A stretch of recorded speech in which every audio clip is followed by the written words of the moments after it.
Encetem ara el capítol de preguntes orals al Govern. La primera és sobre la situació econòmica i la formula en nom del grup parlamentari de Junts el diputat senyor Toni Castellà i Clavé.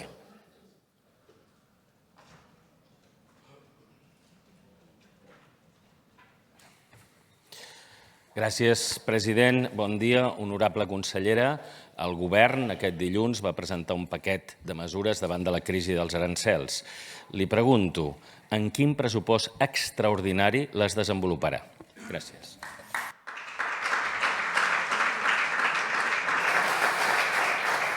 Per respondre té la paraula la senyora Alicia Romero Llano, consellera d'Economia i Finances.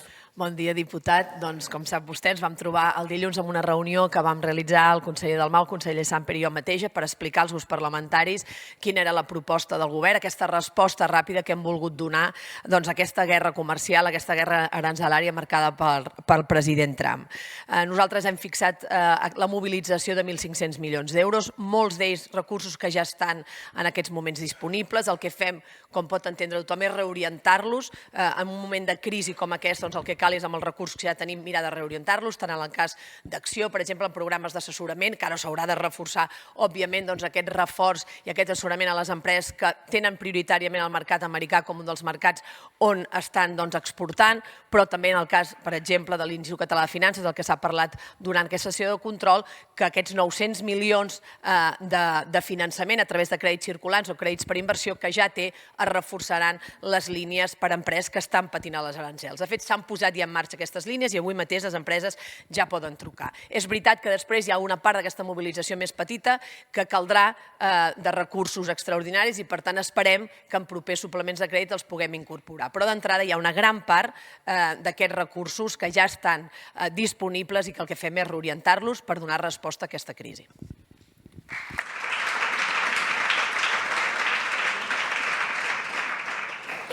Per repreguntar té la paraula el diputat senyor Toni Castellà i Clavé. Gràcies, president. Honorable consellera, tots convenim que la situació és greu i extraordinària. I vostès, li reconeixem, fan una proposta ràpida aquest dilluns. També és veritat que aquest grup parlamentari, el de Junts per Catalunya, lleialment amb el govern, fa també una proposta a complementar. I estic convençut que en les mesures ens podem posar d'acord.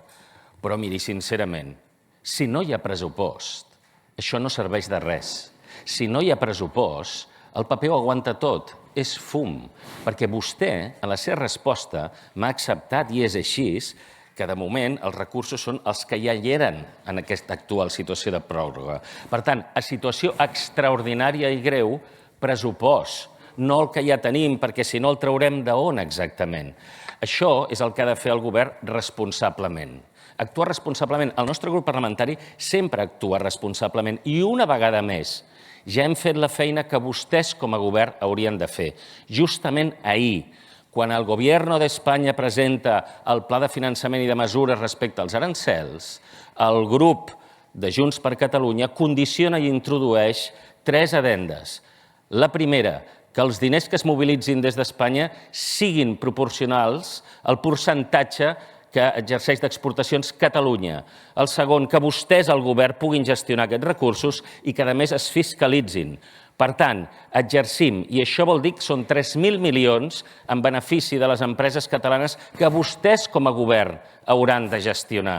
Per tant, exercissin la seva responsabilitat. Nosaltres ja ho fem. En moments crítics com aquest, entrin a registre els pressupostos, que l'endemà ens podem sentar i discutir esmena a esmena. Hi ha moments greus en els quals s'ha de posar per davant el país que no el partit. Exerceixin ara la responsabilitat. Junts ho fem cada dia. Gràcies.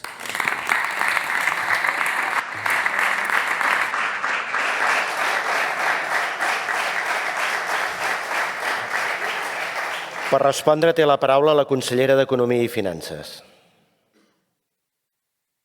Diputat, li vull agrair que és veritat que el seu grup parlamentari ens va portar el dilluns un paper amb propostes que estem analitzant per poder incorporar-les. Espero que amb moltes ens... També dir-li, a nosaltres ens satisfà que vostès acordin coses amb el govern d'Espanya que afavoreixin, en aquest cas, a les empreses catalanes, no al govern de la Generalitat. Són recursos que aniran directament a aquelles empreses que estan patint i que demanaran aquests ajuts, com ho faran també en aquests que posem a disposició des de la Generalitat de Catalunya. Jo sé que vostè m'insisteix amb el pressupost. Li diré tantes vegades com ho pregunti. Ens hagués agradat tenir un pressupost pel 2025. No ha estat possible, no vull entrar en les raons, però en tot cas hi ha instruments com els suplements de crèdit que et permeten incorporar recursos. Vostè ha estat en molts governs en pròrroga pressupostària i han pogut fer front a moltes situacions, fins i tot a la crisi de la pandèmia. Per tant, també li dic, no ens doni tantes lliçons perquè hi ha hagut molts pressupostos prorrogats, molts, i s'han pogut fer coses. Per tant, tampoc enviem un missatge negatiu. Es podran fer coses, espero que tots siguem les responsabilitats per aprovar aquests suplements de crèdit i puguem fer front a aquesta crisi arancel·lària i a les que puguin venir. Moltes gràcies.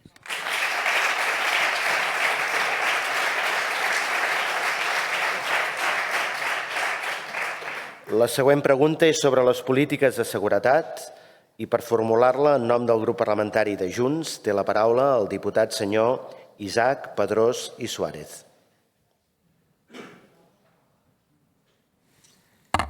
Gràcies, president. Bon dia a tothom. Consellera Parlon, la seguretat a Catalunya i especialment a les comarques gironines és molt millorable. I li establiré 8 fets dels molts que trobaríem. 1.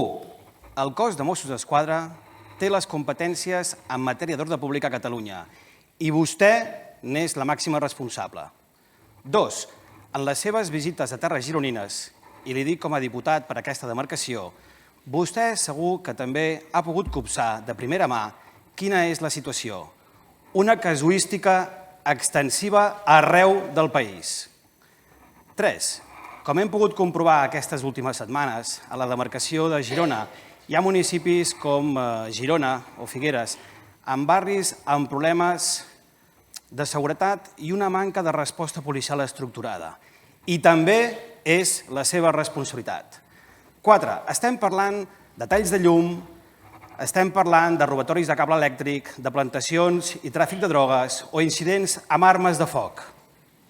I esperi que tot just estic per la meitat. 5. Només com a exemple de les característiques del territori.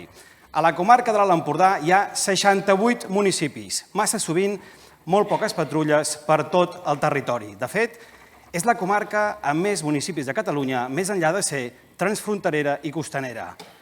És una de les comarques amb més mancança d'efectius. 6. Vostè ha participat recentment en juntes de seguretat a Figueres i Girona. I res de res, reunions i proclames. 7. Els sindicats la insten a vostè a actuar ràpidament per garantir la seguretat dels agents i de la ciutadania, ressaltant que la seguretat no es pot negociar ni té un preu. 8. Consellera, molts alcaldes i veïns demanen de forma reiterada suport i presència policial. Per tot això i moltes altres coses que no em dóna temps d'anomenar, li preguntem per què la setmana passada va presentar un pla contra la multireincidència a l'àrea metropolitana de Barcelona i, en canvi, obvia les reclamacions d'alcaldes i veïns d'altres zones del país? Per què actua amb aquesta visió centralista? No ens agradaria pas pensar que és per un interès partidista i que el seu objectiu només és reforçar la seguretat en aquestes ciutats on governa el seu PSC. Se li ha acabat el temps, senyor diputat.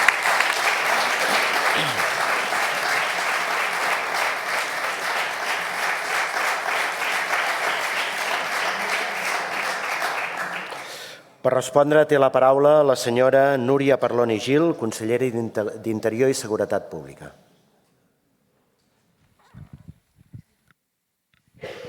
Gràcies, president, diputat. Com bé sap, des del Govern de la Generalitat, des del primer dia que tinc l'encàrrec i la responsabilitat de treballar per doblegar la corba delictiva a Catalunya, no hi ha més que un enfoc destinat a reforçar els operatius policials a tot el territori i fer-ho de la mà dels ajuntaments. He estat 2 cops a Girona, una primera visita amb l'alcalde, on ens va explicar les problemàtiques que tenia en la seva ciutat i especialment en un dels barris, el barri de Font de la Pólvora. Des de llavors, des de l'àrea regional de Girona, amb la comissària Catà al capdavant, s'han articulat molts dispositius i s'ha treballat de forma coordinada amb la policia local i també altres cossos de seguretat per restablir l'ordre públic en aquest barri especialment, i s'ha fet, i crec, amb bons resultats. També vaig estar amb la Junta de Seguretat de Figueres i vaig visitar alguns dels barris on tenen algunes de les problemàtiques que vostè apuntava.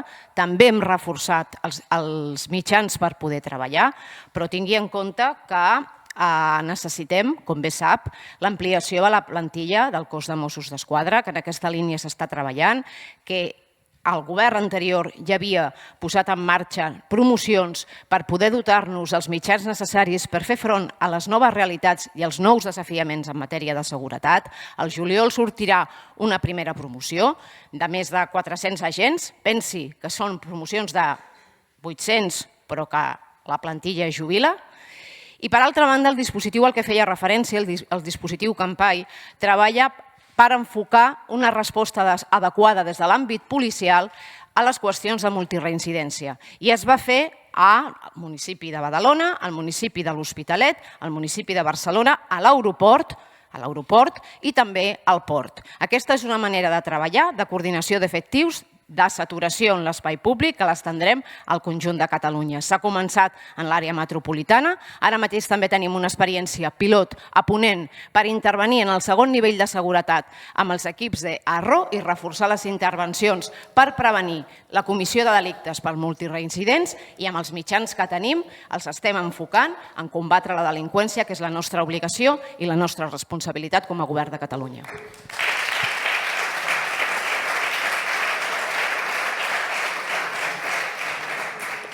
La següent pregunta és sobre les polítiques socials i la formula en nom del grup parlamentari de Junts, la diputada senyora Anato Domingo i Soler. Gràcies, president. Bon dia a tothom. Consellera Mònica Martínez Bravo, per què ha cessat la directora i el subdirector de la dgaia?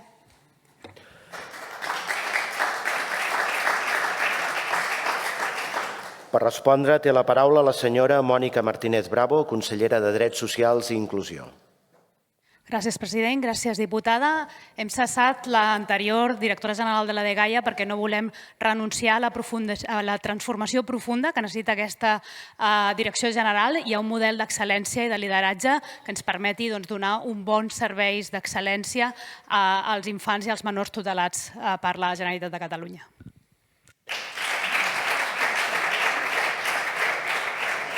Per repreguntar, té la paraula la diputada senyora Anato Domingo i Soler. Des de l'inici de la legislatura s'ha demostrat que el govern del PSC és un govern feble, és un govern segrestat pels seus socis. La normalitat pel govern d'Illa vol dir espanyolisme, inoperància i ara reprovacions i cessaments de càrrecs. I el Departament de Drets Socials i Inclusió no és una excepció. Consellera, fa 2 setmanes va anunciar el cessament de la directora i el subdirector de la dgaia, 6 mesos després del seu nomenament. La dgaia és una macroestructura que, segons l'informe de la Sindicatura de Comptes, ja presenta anomalies greus a nivell de contractació pública i de subvencions. El cessament de càrrecs a la cúpula de la Direcció General aprofundeix la crisi al cor de la dgaia.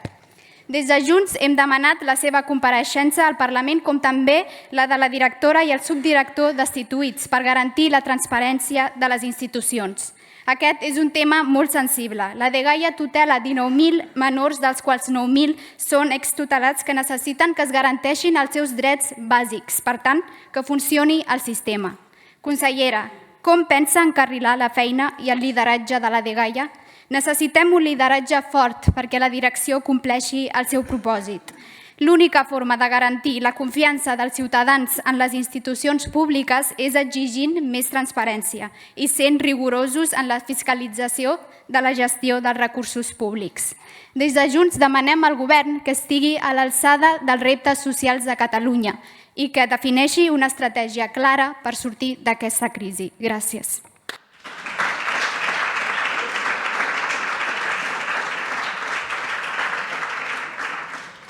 Per respondre, té la paraula la consellera de Drets Socials i Inclusió. Moltes gràcies, diputada. Jo crec que vostè mateixa s'ha donat la resposta, perquè ha dit que necessitem un lideratge fort per la dgaia i, sens dubte, això ha estat la nostra voluntat des del primer dia. Vam nomenar, primerament, una directora general que ha fet una feina molt sòlida i molt bona, però ens hem adonat que la transformació profunda que necessita la Direcció General de la dgaia necessita un nou temps, un nou lideratge més gerencial, més aprofundim en la gestió d'equips i en la gestió del canvi. I per això hem fet un altre canvi amb la Direcció General de la dgaia, perquè la dgaia no pot ser una direcció general que només funcioni. Ha de ser una direcció general que funcioni amb un model d'excel·lència. I aquest és el compromís d'aquest govern i no desfallirem fins que ho assolim i fins que ho aconseguim. I també hem de recordar que la dgaia té problemes, certament. Molts d'ells ens els hem trobat heretats d'etapes anteriors. I crec que també és important recordar que cap dels dos consellers o conselleres va fer canvis en la Direcció General de la dgaia, malgrat els importants problemes que ja arrossegava. Nosaltres no volem que la màquina funcioni, volem que sigui un model d'excel·lència que protegeixi els menors tutelats per la dgaia i tota la infància de Catalunya. En aquest model estem i continuarem fent aquests canvis i tots els que siguin necessaris fins que no assolim que la dgaia sigui la joia de la corona al Departament de Drets Socials i Inclusió.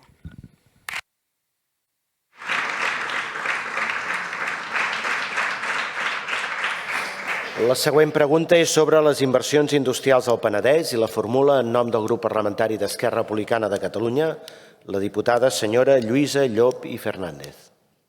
Gràcies, president. Bon dia a tothom. Conseller Samper.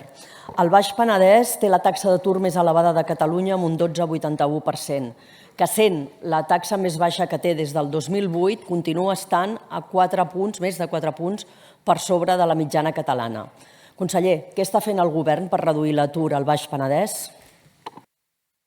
Per respondre té la paraula el senyor Miquel Samper i Rodríguez, conseller d'Empresa i Treball. Gràcies, president.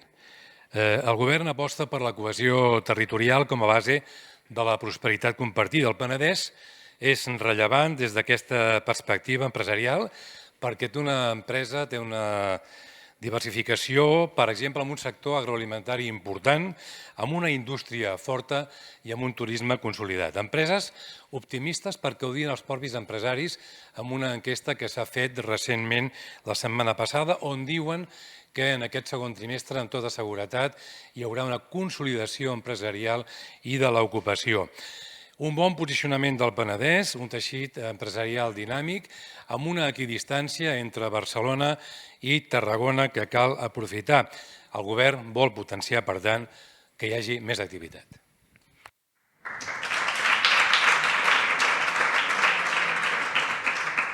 Per repreguntar té la paraula la diputada senyora Lluïsa Llop i Fernández.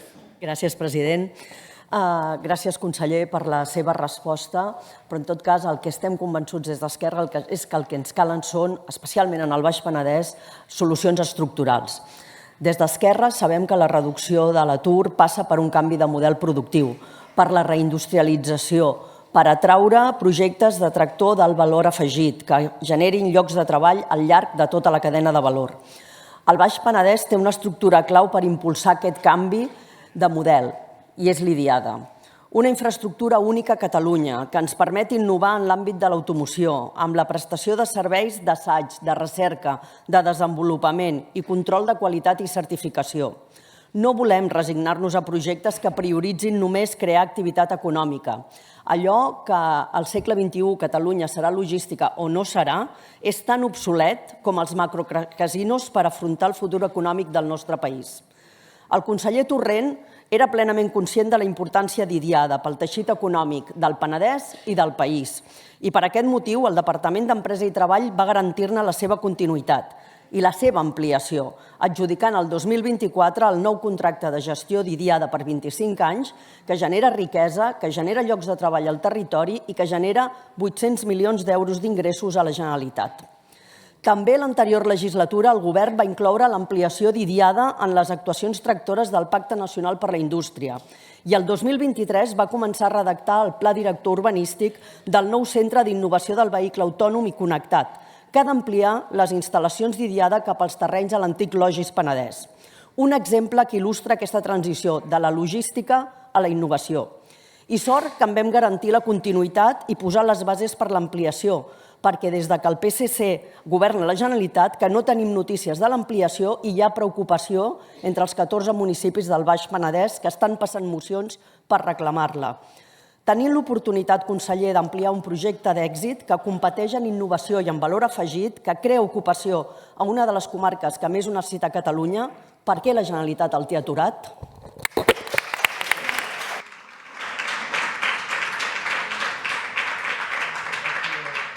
Respondre té la paraula el conseller d'Empresa i Treball. Gràcies, diputada. No pateixi, estem totalment d'acord. El projecte d'Idiada 2 no és necessari, és imprescindible. L'automoció, com vostè sap, és un sector dels més importants, si no el més important, de Catalunya i, per tant, tenir un laboratori de recerca per poder fer els testos necessaris i imprescindibles és senzillament, com li deia abans, necessari i més que necessari. Miri, s'està fent i es farà i, per tant, li dic que no ha de patir. S'està senzillament esperant que hi hagi una ampliació territorial i, per tant, s'està pendent d'una aprovació del POUM. Després també li haig de dir que el Centre d'Innovació del Vehicle Autònom Connectat, iniciativa d'Esquerra Republicana, també s'està treballant. Està en el pla de govern i, per tant, també li haig de dir que no ha de patir el més mínim. I permetin que també li destaqui d'altres exemples del Penedès. El Fred Hub de Sant Pere de Ribes, parlo de la vegueria, com una cadena de valor del fred, una fundació públic-privada, exemple de col·laboració públic-privada entre la universitat, l'Ajuntament i una empresa, el Parc Penedès, l'Agroparc, un altre exemple de col·laboració públic-privada, en aquest cas la Grup Ametller, la UPC i també la Generalitat, i el sector vitivinícola, que no l'hem parlat, no l'ha mencionat vostè, i que realment podrà patir segurament amb el tema aranzelari. Estarem amb ells i haurem de ser capaços de buscar d'altres mercats que estic convençut que no serà difícil per la qualitat dels productes. Moltíssimes gràcies.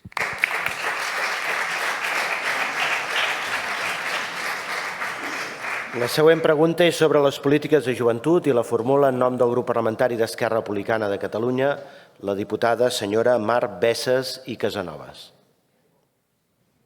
Gràcies, president. Consellera Martínez, creu que els joves que amb molts esforços econòmics decideixen fer turisme al nostre país i ho fan a través dels albergs juvenils han de pagar la mateixa taxa turística que un hotel de 3 estrelles? Per respondre té la paraula la senyora Mònica Martínez Bravo, consellera de Drets Socials i Inclusió. Gràcies, president. Diputada, la xarxa d'albergs juvenils és un dels actius principals que tenim al Departament de Drets Socials i aquest govern.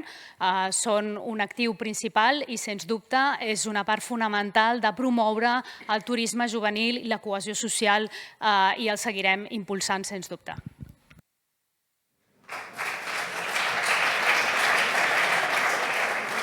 Per repreguntar té la paraula la diputada senyora Mar Bessas i Casanovas.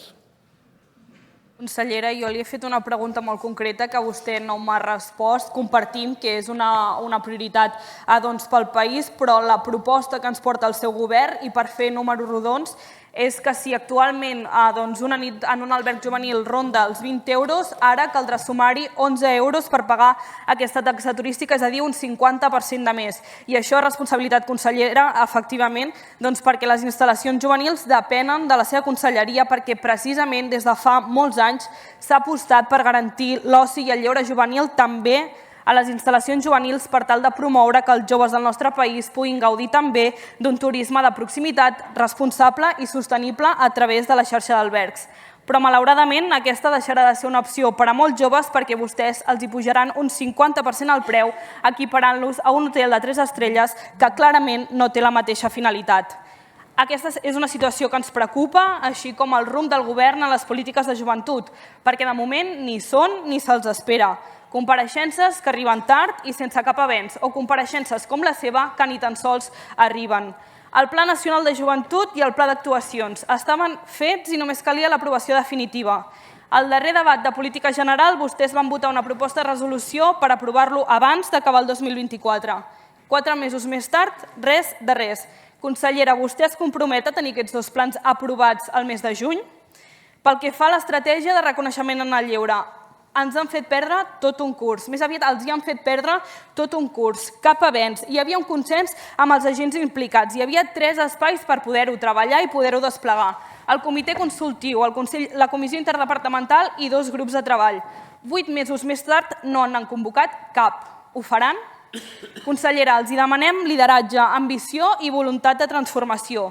Els joves del país necessiten un govern que estigui a l'alçada i que no només es dediqui a gestionar l'herència rebuda, sinó que treballi per donar resposta a les seves necessitats. Que treballi per un país on ser jove no sigui sinònim de precarietat i que aposti per garantir-los oportunitats de present i de futur. Per a nosaltres aquesta és una prioritat de país i esperem que per al govern també ho sigui i comenci a actuar en conseqüència. Moltes gràcies.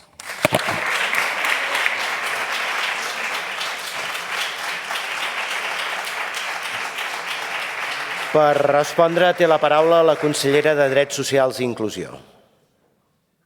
Gràcies, diputada. La joventut és, sens dubte, una de les prioritats d'aquest govern i ho hem demostrat amb el conjunt de mesures que hem posat en marxa en els darrers 8 mesos.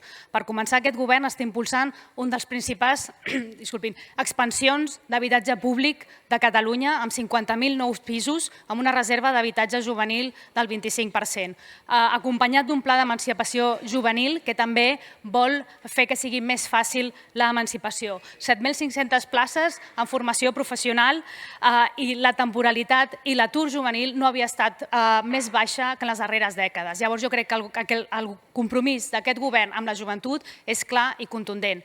De les altres qüestions que m'ha parlat, primer de tot, vostè mateixa s'ha contestat. Una nit en un alberg són 20 euros. Això està molt lluny del que és el cost d'un hotel de 3 estrelles. El que em refereix sobre la taxa turística, doncs ho estudiarem per veure si es pot obrir alguna excepció d'aquesta tasca per certs col·lectius i, sens dubte, pel jovent. Silenci, sisplau. Sens dubte, la nostra vocació és continuar impulsant el turisme juvenil i totes les qüestions que preocupen el jovent. De les altres qüestions, doncs bé, el Pla Nacional de Joventut serà una realitat ben aviat. Aquesta és una tasca que ha estat 4 anys per arribar-se a fer i que aquest govern en 8 mesos ha accelerat de manera contundent. Hem fet les comissions que estaven previstes i aquest Pla Nacional de Joventut serà una realitat amb 417 actuacions i un pressupost de 530 milions d'euros. I sobre les meves intervencions i compareixences, no és cert, jo vaig comparèixer a la Comissió del Parlament el 19 de març, és veritat que era una compareixença conjunta amb infància, però vam abordar tot el conjunt de polítiques de joventut que aquest govern està impulsant. I, a més de la compareixença de la setmana passada, la secretària d'Infància i Joventut. L'estratègia del lleure també estem treballant i estem fent passes. Jo crec que s'ha de recordar que portem 8 mesos al govern i que estem complint tasques més. Se li ha acabat el temps, senyora consellera.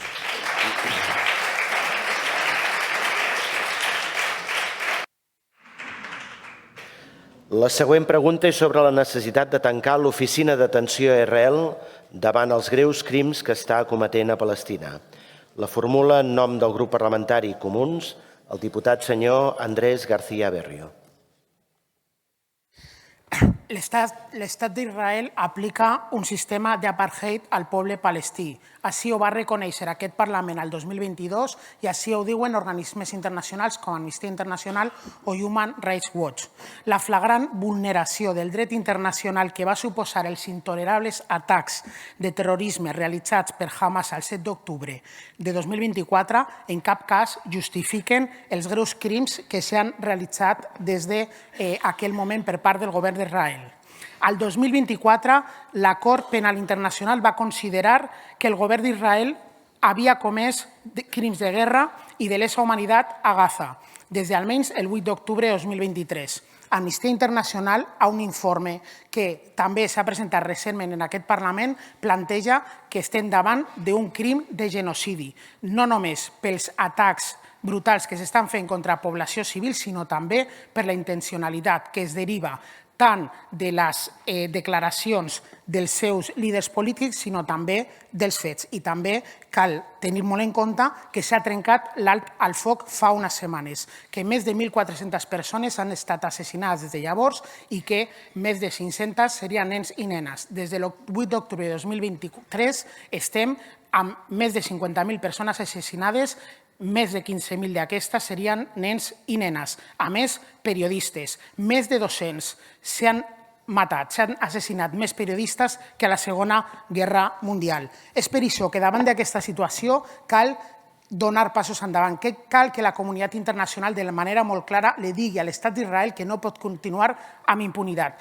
I és per això que sabem que s'han pres decisions, resolucions en aquest Parlament, però calen donar passos endavant. Conseller, quan tancaran l'oficina d'acció en Tel Aviv i diran per què ho fan i ho explicaran de manera molt clara? Moltes gràcies. Per respondre té la paraula el senyor Miquel Samper Rodríguez, conseller d'Empresa i Treball. Gràcies, diputat. El compromís d'aquest govern amb els drets humans és absolut i la tasca d'aquesta i de les restants 39 oficines que té Acció és clara. Ajudar a la internacionalització de l'empresa catalana, ara més que mai, i atreure inversions estrangeres, ara més que mai. El pla de govern recull com a mesura l'establiment de la pau, la promoció de la democràcia i dels drets humans i el compliment del dret internacional. En aquesta línia, Acció es va adherir al Pacte Mundial de Nacions Unides, forma part de l'Aliança Catalunya 2030 i treballa colze a colze amb el Departament d'Exteriors, Igualtat i Feminisme i està tanmateix en el marc de la proposició de llei, com vostè deia, del Centre Català d'Empresa i Drets Humans que aquí es tramita. Accions que no són simbòliques i coherents amb la trajectòria d'Acció que fa anys que defensa una internacionalització de projecció empresarial i amb respecte als drets humans i obrir mercats sense oblidar els drets fonamentals de les persones. És més, en el cas de l'oficina de Tel Aviv s'han cancel·lat missions comercials de promoció quan el conflicte es va reactivar l'any 23. Es va eliminar del web d'Acció 2 pàgines amb referència al país per evidenciar la suspensió d'activitats en aquest mercat. I també es va eliminar les oportunitats de negoci del país publicades a la web d'Acció. Actualment, Acció a Tel Aviv és una oficina de mínims. Acció és una oficina tècnica sense representació política ni institucional i tancar-lo no s'ajusta al que necessitem. Empreses catalanes fortes arreu i molt més en el context actual on calen tots els instruments. Desitgem un pacte d'alto al foc immediat i permanent, la fi de la violència i el respecte als drets humans. Com a govern, condemnem fermament les accions que vulneren els drets humans i el dret internacional humanitari. I alhora mantenim el compromís adquirit en aquest Parlament en el debat de política general de no tenir relacions institucionals i comercials amb l'actual govern d'Israel mentre no hi hagi un alto al foc definitiu a Gaza i no es garanteixi el respecte als drets fonamentals del poble palestí i el compliment de les resolucions de Nacions Unides. L'actuació sota mínims d'aquesta oficina no contravé en cap cas aquest propòsit.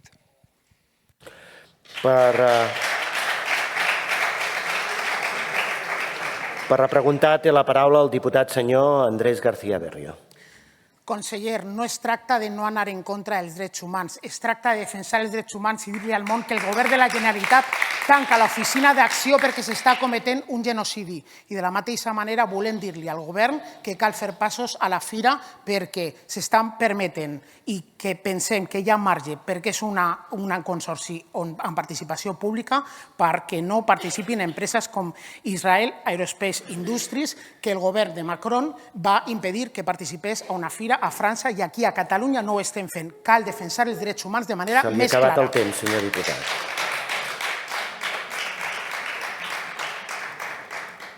La següent pregunta és sobre la política econòmica i la formula en nom del grup parlamentari Socialistes i Units per Avançar el diputat senyor Guillem Sánchez Prat. Gràcies, president. Bon dia a tothom. Diputades, diputats, la internacional reaccionària de Trump, Vance, Musk, Milei, Abascal, Orbán, Le Pen, Salvini i Netanyahu continua amb la seva estratègia del caos, estratègia que té per objectiu debilitar les institucions democràtiques. Aquest cop, iniciant una temerària guerra comercial. En menys de 100 dies, Trump ha imposat els aranzels més elevats dels últims 100 anys. El que ha provocat és que la incertesa i la percepció de perill hagin augmentat. El Volatility Index, de moment, només ha superat 3 vegades la barrera dels 50 punts. A l'octubre del 2008, amb la caiguda de Lehman Brothers, al març del 2020, amb el sorgiment de la Covid-19 i aquest mateix mes d'abril, per les conseqüències del mal anomenat Liberation Day. Mal anomenat perquè de llibertat no en té res, ans al contrari, ja que són cadenes proteccionistes que afectaran el benestar de milions de persones.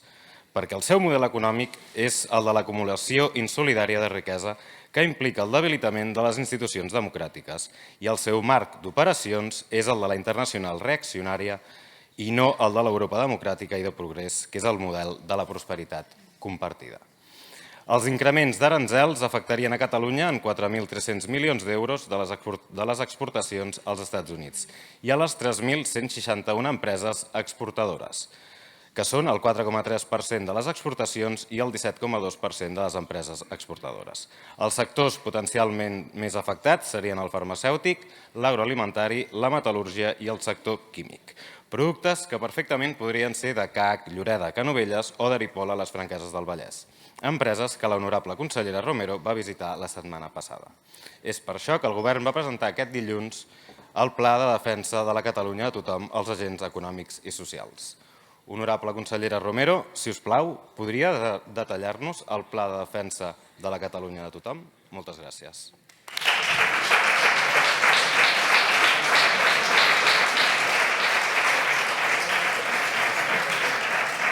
Per respondre té la paraula la senyora Alícia Romero Llano, consellera d'Economia i Finances. Gràcies, president. Bon dia, diputat.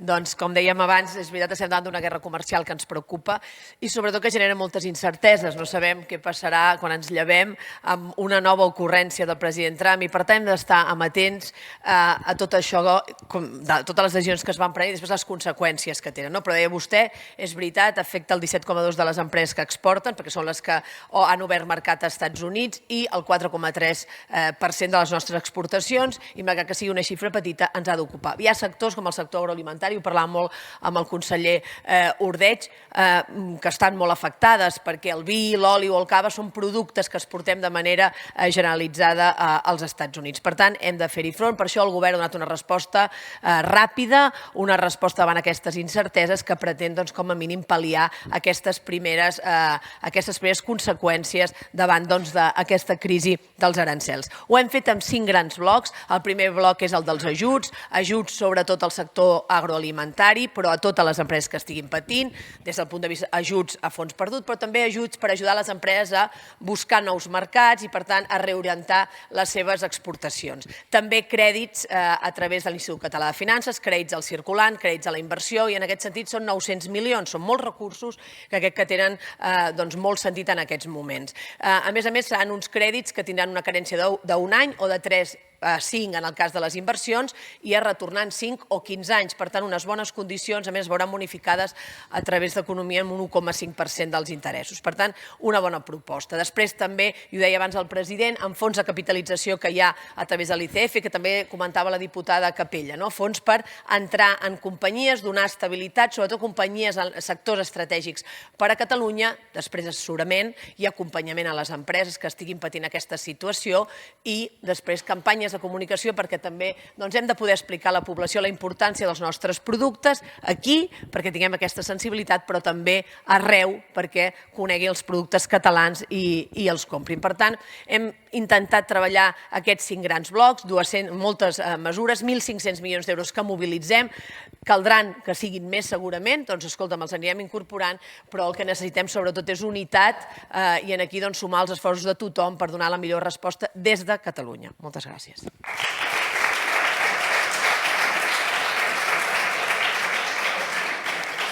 La següent pregunta és sobre el nou centre audiovisual Catalunya Media City i la formula en nom del grup parlamentari Socialistes i Units per Avançar la diputada senyora Ivana Martínez Valverde.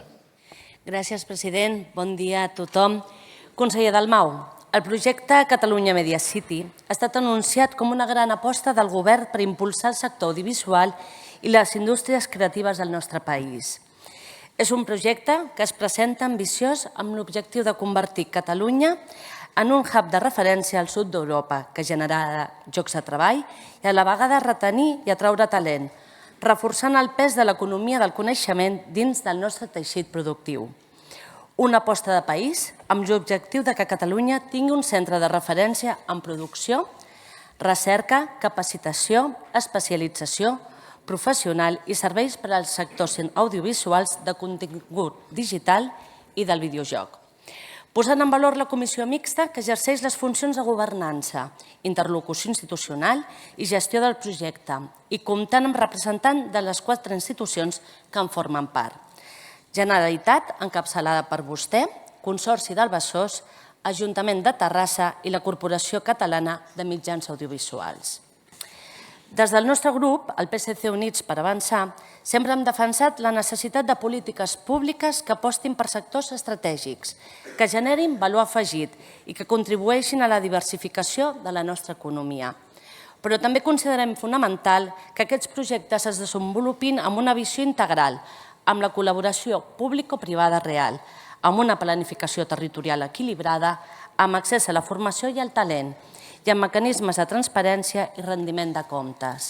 Per tot això, conseller Dalmau, volia preguntar-li quines són concretament les prioritats del govern en el desplegament del Catalunya Media City. Gràcies.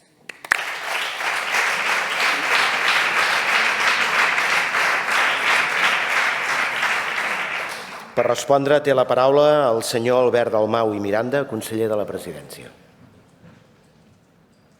Gràcies, president. Moltes gràcies, diputada. Li agraeixo la pregunta perquè és d'aquelles preguntes que ens permet situar algun dels projectes bonics que estan passant en el conjunt del país. I a més d'aquests projectes que venen de lluny, permetin-me afegir-me a les paraules que va fer el molt honorable president el dia que vàrem presentar aquest projecte d'agraïment a la tasca feta també de governs anteriors, a l'equip liderat en aquest moment pel president Aragonès i la consellera Natàlia Garriga, els equips també transversals de la Conselleria de Cultura, de Recerca i Universitats, també de Territori i, evidentment, de Presidència, que som qui ara estem pivotant aquesta comissió. És cert que ho he dit, aquest és un projecte d'aquests bonics primer de tot perquè ens serveix per reforçar un dels principals sectors que és el sector audiovisual a Catalunya. Saben que a més venim d'una bona temporada del sector audiovisual a Catalunya, pel·lícules com el 47, Casa en Flames, ara mateix Wolfgang, que és tan important també, no només per la cadena de valor que té la indústria audiovisual i la indústria digital, sinó pel foment i la protecció de la nostra llengua i, per tant, de tenir continguts audiovisuals en català que siguin, a més, ensenya de la nostra cultura. Ho he dit perquè, a més, és aquest un projecte repartit que passa per diferents llocs del territori. Saben que a la ciutat de Terrassa estem a punt de començar unes obres per valor de 13 milions per construir el plató més gran del país de 2.200 metres quadrats en el Parc Audiovisual de Terrassa, en col·laboració amb el seu Ajuntament, amb aquest valor de 13 milions d'euros. I que, en paral·lel, a la ciutat de Sant Adrià de Besòs, en aquestes 3 xemeneies tan icòniques que tots tenim ubicats, en aquest territori del Besòs que està en un ple procés de regeneració i, per tant, amb ciutats com Santa Coloma, Badalona i la pròpia ciutat de Barcelona, que s'està treballant per consolidar en aquesta zona un gran parc audiovisual. Un gran parc audiovisual que començarà amb un nou equipament a l'àmbit de calderes a la nau de turbines de les 3 xemeneies, on justament hem presentat el nou concurs d'arquitectura, on guanyarem un espai obert per la formació, l'educació i la recerca, però on també tenim metres quadrats de terciari molt importants per ubicar-hi activitat econòmica i, evidentment, també en un gran espai en transformació on es guanyaran més de 1.700 habitatges. En definitiva, un sector audiovisual que està creixent a Catalunya un 14% en el darrer any, que ho he dit, és emblema de la nostra indústria, però també de la nostra cultura i de la nostra llengua, i que en aquest projecte de cohesió territorial, quan parlem de prosperitat compartida, sempre ho hem dit, socialment i territorialment, per beneficiar el conjunt del país. Moltes gràcies.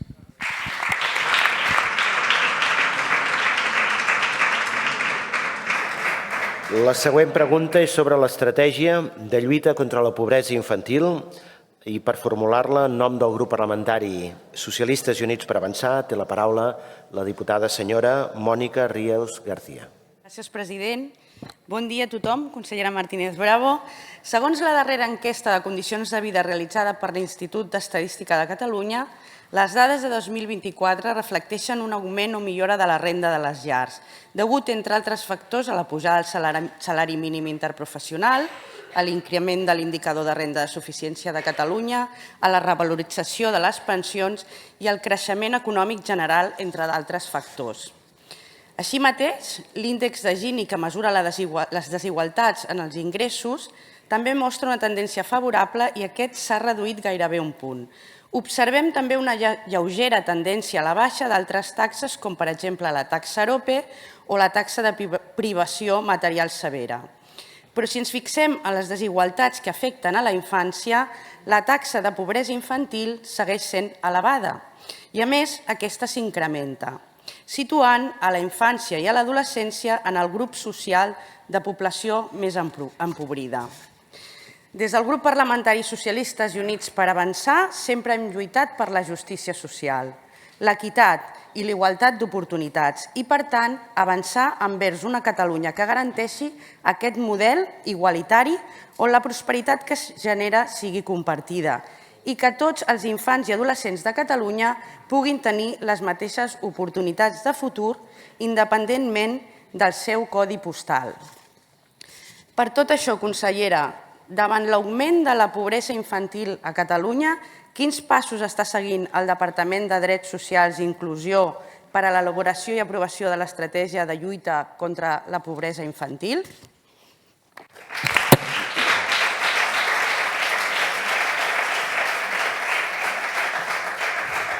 Per respondre, té la paraula la senyora Mònica Martínez Bravo, consellera de Drets Socials i Inclusió.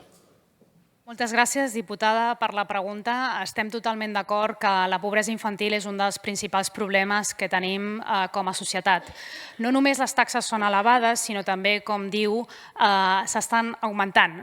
I això és una anomalia perquè en un cicle econòmic positiu, on l'economia i el PIB per càpita està creixent i la taxa de pobresa en la població general està reduint-se, veiem que això no és el cas en el cas de la pobresa infantil. I això també és preocupant perquè hi ha estudis que apunten el cost que té la pobresa infantil en termes de la pèrdua de capital humà. Està estimat que un 5% del PIB es pot estar associat als costos que té la pobresa infantil en termes de pèrdua de desenvolupament cognitiu, rendiment escolar, inserció laboral, etc. Serien 11.800 milions d'euros anuals que l'economia catalana estaria perdent per causa de la pobresa infantil. Això posa de manifest que necessitem un abordatge específic per lluitar contra la pobresa infantil. L'equip anterior, a l'abril del 2024, va posar sobre la taula una estratègia que representava un marc d'acció general amb alguns eixos, però que necessitava un desenvolupament i un aprofundiment i priorització de les diferents mesures. I això és precisament el que hem fet durant aquests 8 mesos, aterrar aquest document, aquest marc d'acció de l'estratègia cap a una estratègia més aterrada en mesures concretes i calendaritzades i amb un pla d'acció concret.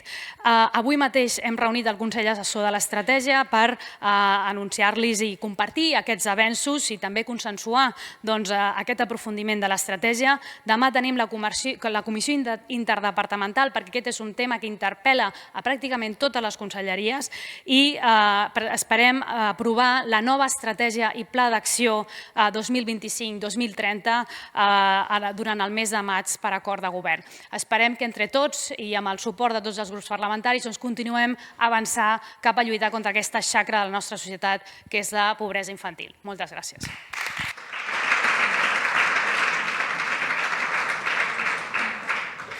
La següent pregunta és sobre la destitució de la directora i del subdirector d'atenció a la infància i l'adolescència. I la formula en nom del grup parlamentari Vox en Catalunya, la senyora María Elisa García Fuster. Señora Martínez, insistimos en saber cuáles son las razones por las que ha destituido a la cúpula de la Dgaia. Resulta que la ya exdirectora acumulaba casi 30 años vinculada a la Dgaia y el exsubdirector más de 20. Concretamente, había asumido el mismo cargo durante toda una década. Esto desacredita la respuesta que ha dado anteriormente, ya que conocía perfectamente sus perfiles cuando los nombró. En ese caso hay dos posibilidades. Uno, que su departamento va dando tumbos y ni usted ni el Gobierno saben lo que quieren en cuestión de derechos sociales y están perdiendo un tiempo precioso para las familias vulnerables. O dos, que nos esté mintiendo y la razón de estas destituciones sean lo suficientemente graves como para esconderlas aquí en el Pleno y negarse a comparecer en comisión para explicarlas. Y relacionado con esto último, en Vox también queremos saber por qué existe una deliberada falta de transparencia en los contratos entre la Dgaia y las empresas que se dedican a tutelar menores y que están vinculadas a exaltos cargos del departamento, tales como Resilis. Queremos saber si piensa depurar responsabilidades en los 154 contratos señalados por la Sindicatura de Cuentas como irregulares este pasado octubre y los más de 100 millones que el Gobierno gastó en contratos a dedo y sin amparo legal en centros de menores de 2016 a 2020. Queremos que nos detalle de cuántos tutelados y extutelados extranjeros tiene conocimiento la Dgaia están recibiendo una renta de forma fraudulenta y, por ende, también la están cobrando las empresas que ustedes contratan a dedo. Gracias. Per respondre té la paraula la senyora Mònica Martínez Bravo, consellera de Drets Socials i Inclusió. Moltes gràcies. Diputada, jo crec que he estat bastant clara. Necessitem un nou temps, necessitem un nou lideratge i aquest és justament el que hem volgut impulsar amb una nova etapa, amb un nou lideratge, amb una experiència professional molt àmplia que ens pot ajudar a liderar, diguéssim, aquest pla endreça que la Dgaia ara mateix necessita. I quan anomena els problemes que té la Dgaia, som conscients que hi ha qüestions que s'han de revisar, ho estem fent i, sens dubte, el nostre compromís és de continuar a fer-lo. Moltes gràcies.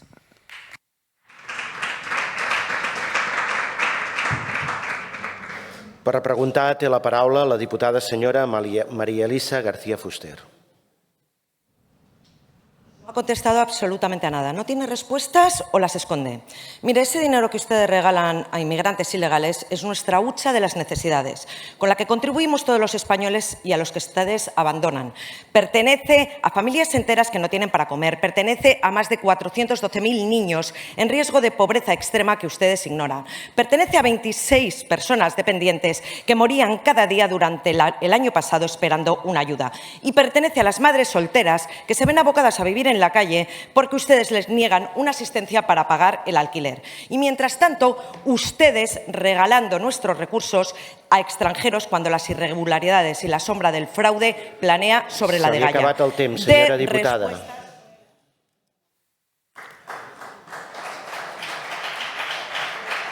Per respondre té la paraula la consellera de Drets Socials i Inclusió.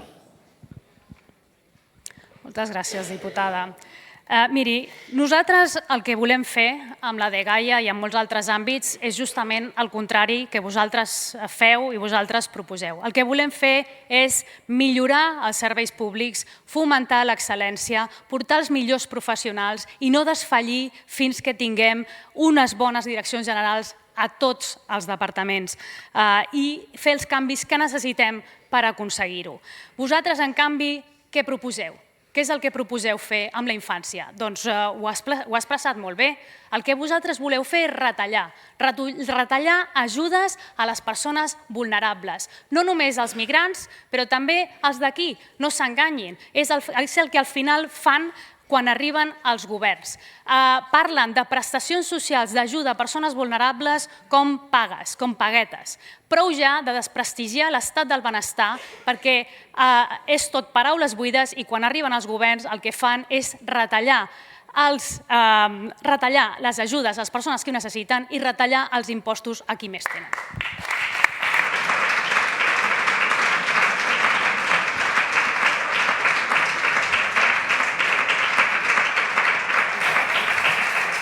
La següent pregunta és sobre el desplegament i el calendari d'actuació de dispositius policials similars al Campai en d'altres zones geogràfiques. I la formula en nom del grup parlamentari mixt, la diputada senyora Sílvia Oriol Serra. Un desplegament espectacular dels Mossos d'Esquadra i de la policia local per combatre la multireincidència als carrers de Barcelona. Un dispositiu que avala l'efectivitat i professionalitat dels nostres cossos policials i que alhora evidencia que el problema era merament polític i judicial.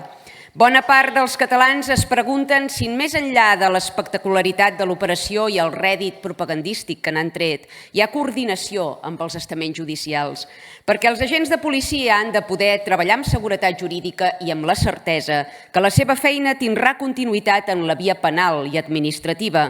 D'altra manera, els estem exposant per a no res. Digui'm, dels més de 100 detinguts, quants són a presó ara mateix? Quants han set deportats? O l'endemà de la fotografia i del titular a la premsa ja tornaven a fer de les seves sense manies ni entrebancs. Les accions policials per saturació són efectivament necessàries, però no resolen d'arrel el problema, sinó que el traslladen a d'altres zones via metro i tren. Si no deportem massivament els reincidents, el dispositiu acaba sent infructuós i estèril. Segons el sistema estadístic de criminalitat, a Catalunya es cometen 60,6 delictes per cada 1.000 habitants, una xifra que ens posiciona a la part alta del rànquing delinqüencial. A la capital del nostre país hi tenim 452 multireincidents que acumulen 3.600 detencions i aquí s'imputen 9.100 delictes. Barcelona és el cau de màfies, traficants d'armes, càrtels de la droga, cèdules jihadistes, una xacra que s'estén i propaga arreu del territori. Ens pot fer 5 cèntims sobre el calendari i les zones geogràfiques on han previst continuar desplegant aquest dispositiu Campai? Gràcies.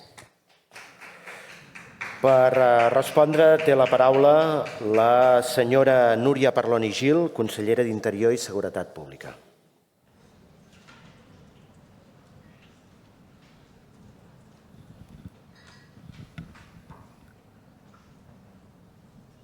Moltes gràcies, president, diputada. Des del Govern i des de la Conselleria d'Interior i Seguretat Pública tenim com a objectiu, i a més és compartit en aquest cas també amb la Conselleria de Justícia, liderat pel president de la Generalitat en el comitè per abordar la problemàtica de la multireincidència, treballar des de diferents perspectives. Una d'elles és la que vostè feia referència de l'operatiu Campai, que és un pla estratègic que es coordina des de la prefectura del cos de Mossos d'Esquadra i el que fa és incidir sobre aquella tipologia de delictes que cometen persones que han fet del robatori gairebé una professió. Davant d'això, tenim dades molt interessants a la ciutat de Barcelona. Per exemple, el 2024 els robatoris han baixat als nivells de 2016, deixant de banda el període de la pandèmia. Això què vol dir? Que hi ha una molt bona intervenció que s'ha fet en aquesta direcció des de l'àmbit policial amb el Pla Tremall i que ara reforcem amb l'estratègia del Pla Campai. El Pla Campai què fa? Quan vostè fa pressió policial en una ciutat, la delinqüència es deriva moltes vegades a les ciutats del voltant. Per això el Pla Campai va intervenir a la ciutat de Badalona, a la ciutat de l'Hospitalet i també va intervenir sobre aeroport, una de les prioritats del govern, reduir l'activitat delictiva i els furts a l'aeroport, a la zona portuària i també al transport públic. El dispositiu ha donat bons resultats, ha incorporat la feina policial de les guàrdies urbanes i les policies locals i també d'altres cossos de seguretat, autoritat portuària inclosa, i la idea és incorporar aquests dispositius, a part dels FURA, també, que són els de paisà, com bé sap, incorporar també a aquest dispositiu les unitats d'EARRO, que fan un segon nivell de seguretat i també està previst ara mateix en la regió policial de Ponent un pla pilot que incorporarà per a aquests operatius de saturació també, en aquest cas, a les ARRO. L'objectiu final, combatre la multireincidència des de l'àmbit policial i també des de l'àmbit judicial.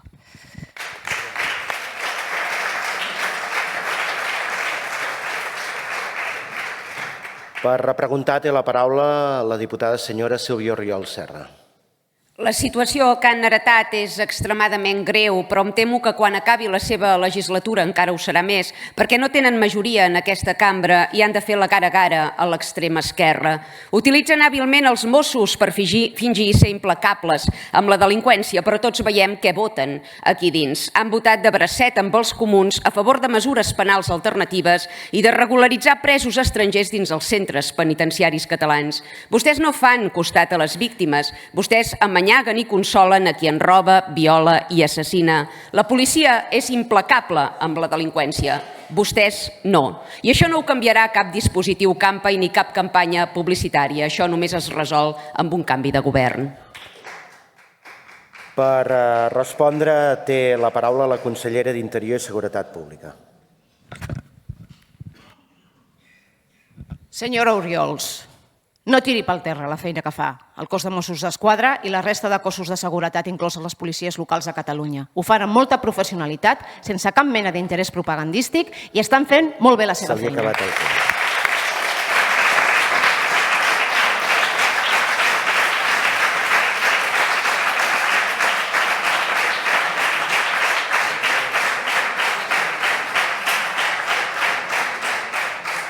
La següent pregunta és sobre el sistema de protecció de menors i per formular-la en nom del grup parlamentari de la candidatura d'Unitat Popular Defensem la Terra té la paraula la diputada senyora Maria Pilar Castillejo Medina. Sí, bon dia, consellera. La dgaia és un servei essencial i molt sensible. És imprescindible que aquest servei gestioni els diners públics amb màxima transparència i tot el rigor possible, també per combatre discursos tonats de l'extrema dreta com els que hem sentit ara. Però també al mateix temps sabem que aquest mes de gener el PSC, Esquerra i Comuns van votar en contra de seguir les recomanacions de la Sindicatura de Comptes pel que feia a la contractació pública al seu informe sobre les prestacions de la dgaia. Vostès reconeixen de facto que les regles de contractació pública no són aplicables per la dgaia. Estan d'acord, doncs, que l'única forma de prestar correctament els serveis de la dgaia és amb una gestió 100% pública? Per respondre té la paraula la senyora Mònica Martínez Bravo, consellera de Drets Socials i Inclusió. Gràcies, diputada, per la pregunta. Som conscients que hi ha qüestions a millorar, però també apreciem la seva intervenció per posar en valor també tot el que fa la dgaia. Perquè crec que en aquesta cambra i amb les preguntes anteriors potser val la pena recordar què és el que fa la dgaia en l'àmbit de la protecció a la infància. Estem parlant de nens i nenes que no tenen família, que no tenen referents i que el govern de la Generalitat els tutela, els dona una llar, els dona un acompanyament i quan són majors d'edat els acompanya durant uns anys fomentant la seva inserció i la seva autonomia.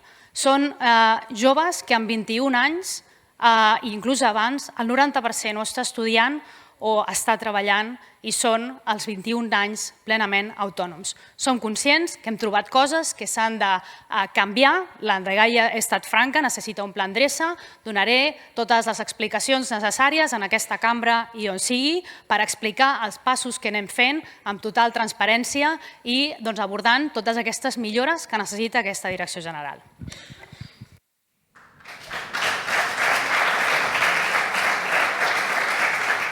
Per repreguntar té la paraula la diputada senyora Maria Pilar Castillejo i Medina. Imagini, consellera, un conglomerat de diverses entitats contractades per la dgaia que es lucra de manera indeguda gestionant prestacions a joves extutelats. Imagini, per exemple, que la dgaia continua pagant a entitats per pisos tutelats on els joves no hi són ja, on ja no hi viuen. 1.263 euros per jove i per mes. Pensi que malversacions com aquestes no fossin un cas puntual, sinó que n'hi haguessin molts de casos i que es donessin arreu del territori, que fos una manera de funcionar sistèmica. Imagini que per fer el seguiment d'aquesta entitat es contractés una altra entitat però del mateix conglomerat i que a més coaccionés els treballadors perquè rectifiquessin els informes i tapessin aquesta manera de funcionar. Imagini també que els responsables d'aquesta contractació sortissin de la porta de l'administració pública i entressin per la porta de la gerència d'aquest conglomerat d'entitats. Consellera, si aquesta malversació de recursos públics fos la manera en què gestionen les prestacions als joves extutelats continuaria defensant aquesta gestió delegada? Pensa que aquesta excel·lència que defensa no s'aconsegueix amb canvis de direcció, sinó amb canvis de models. Nosaltres defensem fer net de qualsevol trama corrupta i una gestió 100% pública de tots els serveis que presta la dgaia, perquè tot el que li he explicat que és Magini creiem que està ben a prop de la realitat. Moltes gràcies. Per respondre té la paraula la consellera de Drets Socials i Inclusió. Moltes gràcies. Com bé deia, diputada, hem tingut informacions, incidències o indicis d'algunes incidències que estem abordant per posar-hi llum. Encarregarem una auditoria i estem veient quines són aquestes incidències i quin és el recorregut que això té. Ara bé, d'aquí a parlar de casos més greus, no tenim encara les proves i l'evidència que res del que vostè ha dit estigui passant amb una dimensió mínimament proporcionada. Llavors jo crec que entre tots hem de fer un exercici d'esperar l'evidència, veure què hi ha i després no arribar a conclusions precipitades, perquè si no el que estem fent és, com vostè deia, donar-li també arguments a l'extrema dreta i al final contribuïm a desprestigiar tot el que és un sistema de protecció social. Les entitats del tercer sector, en la seva immensa majoria, estan fent una tasca fonamental per contribuir al sector social, igual que ho fem des de la part de l'administració pública, en col·laboració amb els ens locals, igual que ho fem en col·laboracions público-privades amb altres espais. I aquest és el nostre model, un model de sumar esforços, de regular i endreçar, però també de no renunciar a tots aquells sectors de la societat que ens han d'ajudar a enfortir el sector social. Se li ha acabat el temps. Gràcies.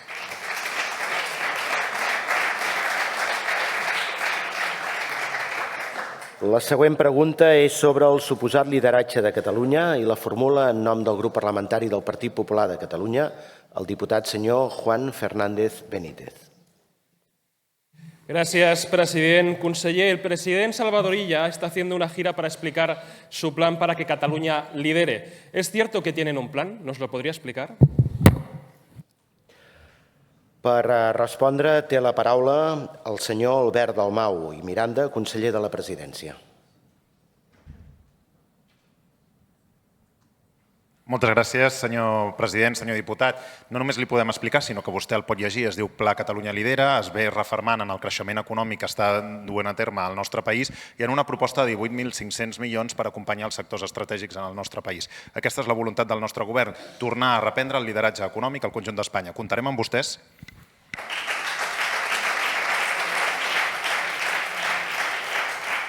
Per repreguntar té la paraula el diputat senyor Juan Fernández Benítez.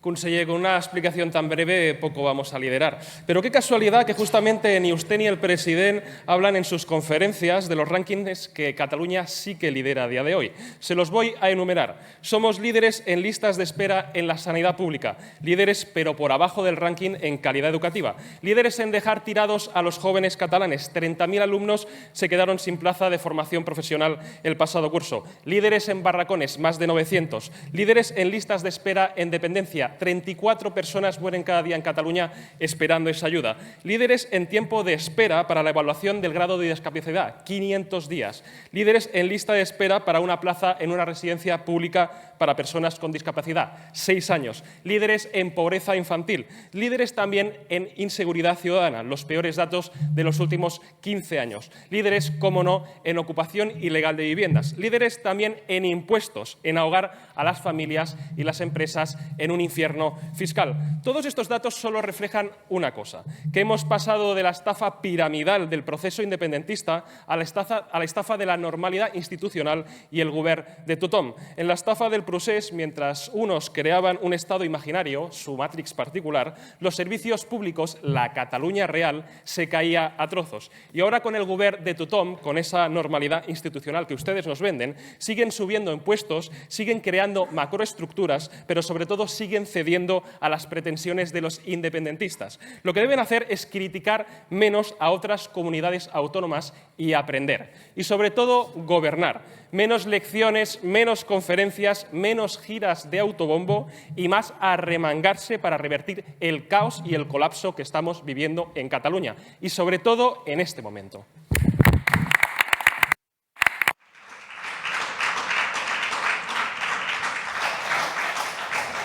Per respondre, té la paraula el conseller de la Presidència.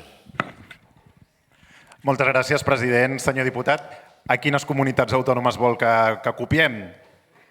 A quines comunitats autònomes vol que copiem? Vol que me'n vagi molt a prop d'aquí? Miri, escolti, sap què lidera Catalunya? El creixement econòmic, un 3,6%. Sap què lidera Catalunya? La reducció de l'atur, l'atur més baix de les darreres dècades. Sap què lidera Catalunya? Les polítiques més ambicioses en matèria d'habitatge i el pla més ambiciós d'una comunitat autònoma en matèria d'habitatge. Mirin a l'acord que han arribat les formacions d'esquerres en aquest Parlament. Sap què lidera Catalunya? La resposta que s'està donant a la situació tan convulsa que estem vivint en relació al comerç internacional. Però miri, jo pensava avui seguir amb un llistat de qüestions que crec que Catalunya lidera en positiu. Però vostè sap com jo que Catalunya i el món estan vivint temps convulsos. I m'ha permès gairebé vostè fer-li una reflexió sobre què significa el lideratge en temps convulsos. Ser líder és saber on es va, amb Europa o contra Europa. Ser líder és saber amb qui s'està, amb Sánchez, amb Macron o von der Leyen, o amb Trump, Milei i Abascal. Ser líder és saber a qui es defensa, als agricultors, a la gent del món de la indústria o al senyor Elon Musk. Ser líder és ser valent i ser lliure, fins i tot de la Porta del Sol.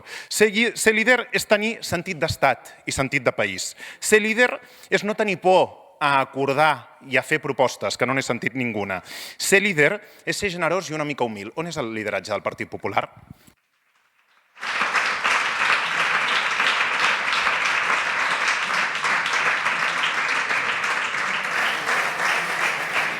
La darrera pregunta és sobre les cessions en les polítiques de seguretat i la formula en nom del grup parlamentari del Partit Popular de Catalunya la diputada senyora Eva García Rodríguez. Gràcies, molt honorable president. Honorable consellera Parlon, aquests dies hem conegut que finalment la Generalitat ha sucumbit a les amenaces independentistes de treure les competències del Servei de Protecció de la Naturalesa al Seprona a la Guàrdia Civil. Quins són els estudis o informes que avalen aquesta decisió? Per respondre, té la paraula la senyora Núria Parlon i Gil, consellera d'Interior i Seguretat Pública.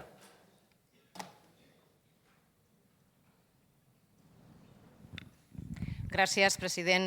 Diputada, a Catalunya la coordinació entre els diferents cossos de seguretat és bona, està en el seu millor moment, i al mateix temps que l'autogovern de Catalunya es desplegui i es consolidi també en aquelles competències que pot exercir el cos de Mossos d'Esquadra, per mi és una bona notícia.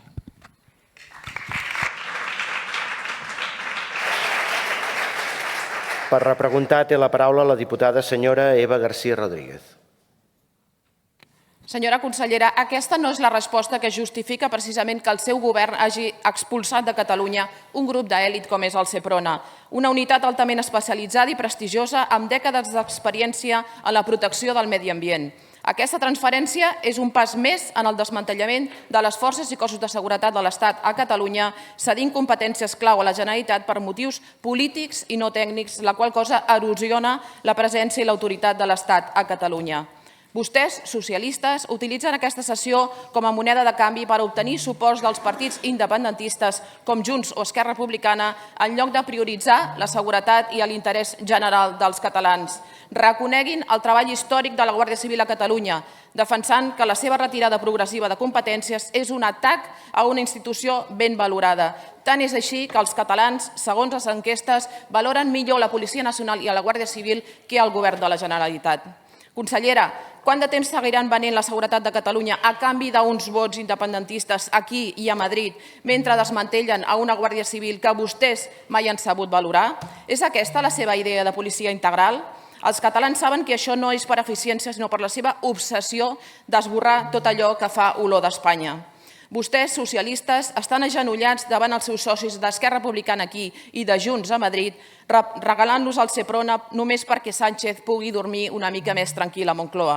És aquesta la gran gestió del Partit Socialista? Desmuntar la Guàrdia Civil peça a peça per acontentar els independentistes mentre fingeixen que no són còmplices del separatisme?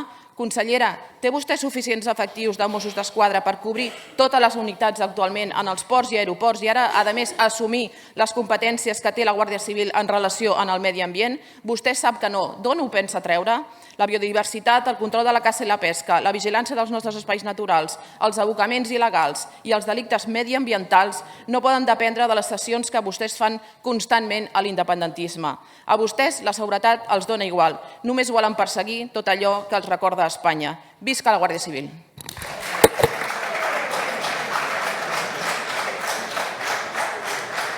Per respondre té la paraula la consellera d'Interior i Seguretat Pública.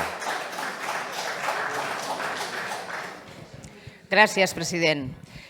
Diputada, en els darrers 5 anys, el cos de Mossos d'Esquadra ha realitzat un total de 1.733 operacions conjuntes amb diferents dispositius amb la Policia Nacional, el Cos Nacional de Policia i la Guàrdia Civil. Aquí es destaquen tots els dispositius que s'han fet en qüestions de multireincidència. Dispositius de trànsit, especialment en el transport de mercaderies. Operatius amb la Guàrdia Civil on toca i en el marc de les competències que cadascun dels cossos tenen ben definides en termes d'inspecció de caràcter fiscal. La relació entre el cos de Mossos d'Esquadra i la resta de cossos de seguretat, com li deia amb la meva primera part de la resposta, es troba en un bon moment. Totes les juntes de seguretat que n'he fet des que soc consellera, i són moltes, Girona, Lleida, hem estat a Figueres, hem estat a un munt de ciutats, a totes hi ha la presència de la Guàrdia Civil, del Cos Nacional de Policia, dels bombers, del cos d'agents rurals i, evidentment, de les guàrdies urbanes. I li asseguro que la coordinació és excel·lent. Per tant, defensem les competències que cadascú en té.